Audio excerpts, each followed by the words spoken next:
대구시장 출마를 선언한 유영하 변호사가 박근혜 대통령이 정치 현실에 들어가시거나 정치를 할 일은 없다고 감히 단언한다고 밝혔습니다.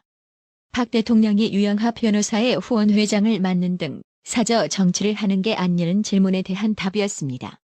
지난 1일 YTN 라디오에 출연한 유영하 변호사는 박 대통령이 제가 대구시장 예비후보로 등록하고 후원회장을 맡아주셨기 때문에 일부에서 간접적인 영향을 미칠 수 있지 않느냐 생각할 수는 있지만 이걸 확대해서 사저 정치를 시작했다고 보는 것은 굉장히 곡해하는 것이라며 이같이 말했습니다.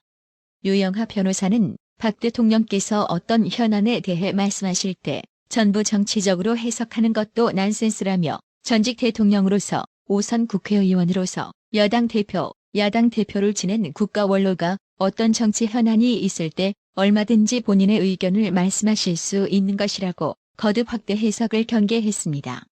윤석열 대통령 당선인과 박 대통령의 만남에 대해서는 건강 회복 상태를 봐서 날짜를 조율하자고 말씀을 드렸고 이후 재차 약속 날짜를 잡거나 다른 연락이 온 것은 없다고 밝혔습니다.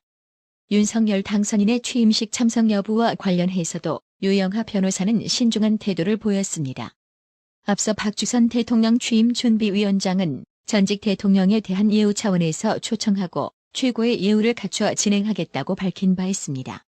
이에 대해 유영하 변호사는 공식적으로 어떤 의견이 오지 않은 상태에서 가정에 답변드리기는 어렵다고 했습니다. 서울시민 혈세가 투입되는 TBS 교통방송 진행자 김어준의 편향성 논란이 끊이질 않고 있는 가운데 김 씨가 독자적인 여론조사 기관을 설립하겠다고 밝혔습니다. 지난 1일 딴지 일보 홈페이지에는 여론조사 기관 설립합니다. 회원 모집 중이라는 제목의 글이 올라왔습니다. 이 글은 여론조사 곧 설립자 김어준 이름으로 올라왔습니다. 김 씨는 여론조사 기관을 설립한다며 대한민국 마음의 지도 있는 그대로의 꽃을 보여드리겠다고 했는데요. 인간 김어준 자체도 그간 편파 방송 진행 형태로 신뢰가 바닥을 치고 있는데 그런 인간이 처 만든 여론조사를 국민이 과연 신뢰할까요? 존나게 웃깁니다. 해당 소식에 네티즌들 역시 선전선동으로 밥 벌어먹고 사는 어준이가 여론조사 업체까지 만들면 아주 조작의 달인으로 거듭나겠구나라고 비꼬며 이젠 아예 대놓고 여론조작질 하겠다는 거네. 진짜 기가 막힌다. 얼른 거짓 선동꾼 주작질의 대가 어중이는 우리 사회를 어지럽히는 절대악이다라고 hir난했습니다. 문재인이 중국몽, 북괴바라기만 처하다가 망쳐놓은 한미동맹, 윤석열 정부에서는 다시 복구될 걸로 보입니다.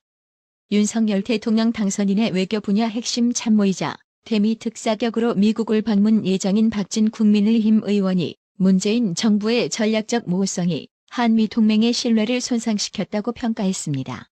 지난 2일 한미동맹재단 뉴스레터 4월호에 따르면 박진 의원은 한미동맹재단이 지난달 18일 개최한 차기 정부의 외교안보 구상 관련 비공개 간담회에서 이같이 밝히며 이제 보다 실리적으로 판단해야 한다고 말했습니다.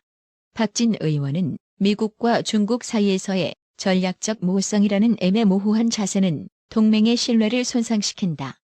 중국을 정확히 바라보고 냉철하게 실리적으로 판단해야 한다며 차기 정부는 국익, 정체성, 생존권을 지키고 할 말을 하는 당당한 외교를 추구할 것이라고 설명했습니다.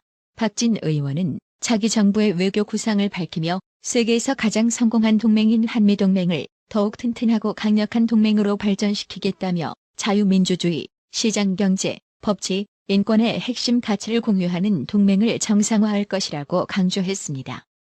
인도, 태평양 지역의 미국 안보 동맹과 안보 협력은 더욱 강화하고 윤석열 당선인의 공약인 미국, 일본, 인도, 호주 4개국 협의체 쿼드와의 협력도 추진하겠다고 비전을 밝혔습니다. 북한 비핵화 추진에 대한 의지도 밝혔습니다. 박진 의원은 말로만 외치는 평화는 거짓 평화이고 북한 비핵화가 없는 평화는 가짜 평화라고 했습니다. 문재인 좌파 정권이 목표로 삼았던 종전선언에 대해서도 북한의 실질적 비핵화 없는 종전선언은 동맹을 무력화하고 한반도 안보를 위태롭게 한다고 밝혔습니다. 박진 의원은 종전선언은 비핵화의 출구라며 비핵화가 이루어진 뒤에야 종전선언을 해야 한다는 윤석열 당선인의 입장을 명확히 했습니다. 또 새 정부는 국방 혁신을 통해 첨단 과학기술 강군을 만들고 자주 국방 노력과 함께 동맹을 견고히 하며 억지력을 강화할 것이라고 다짐했습니다. 박근혜 정부 시절 청와대에서 근무했던 허현준 전 행정관이 문재인이 윤석열 대통령 당선인의 집무실 이전을 사실상 반대하고 있는 것과 관련 진짜 이유는 따로 있다고 주장하고 나섰습니다. 청와대는 지난달 집무실 이전 추진과 관련 새 정부 출범 전까지 국방부, 합참, 대통령 집무실과 비서실 등 보좌기구, 경호처 등을 이전한다는 계획은 무리한 면이 있어 보인다고 했습니다. 허현준 전 행정관은 지난달 31일 자신의 페이스북을 통해 문재인 정권 관련 의혹들을 나열한 후 이 모든 사건들에는 청와대 비서실이 관통하고 있다. 권력형 비리와 직권남용 위반 행위에는 민정수석실, 정무수석실, 경제수석실, 부속실, 산업정책비서관실, 총무비서관실 등 거의 모든 수석실과 비서관실이 관여되어 있다라며 청와대 안에는 이들이 사용하던 업무용 컴퓨터와 각종 문서가 있다.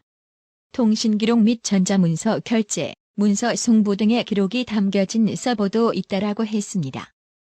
허현준 전 행정관은 신정부가 출범하고 검찰 내부의 상황이 정비되면 빠르게 청와대를 압수수색해야 한다. 청와대 안에 있는 이 모든 증거들은 향후 수사와 기소에서 핵심적인 증거가 된다. 한두 곳 정도의 압수수색이 아니라 거의 모든 수석실과 비서관실이 대상이다. 과정은 순차적이라 하더라도 대상은 청와대 경내 거의 모든 곳이더라며 그런데 만일 윤석열 대통령과 신임 비서진들이 대통령실을 이전하지 않고 청와대로 그대로 들어간다면 어떤 일이 예상되는가?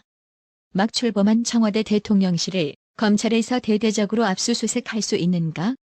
압수수색을 진행한다 하더라도 제한적일 수밖에 없다라고 했습니다. 이어 문재인이 대통령 비서실 이전을 막은 데는 이런 속내가 숨어 있는 게 아닌가라며 당선인 측이 청와대에 들어가면 기존 시스템에 윤석열 정부의 업무가 쌓일 것이다. 각종 보완이 필요하고 중요한 내용들도 기존 컴퓨터나 서버 등에 기록될 것이다. 검찰의 압수수색은 제대로 안 된 채 청와대에 있는 각종 증거들을 의도치 않게 덮게 된다라고 했습니다.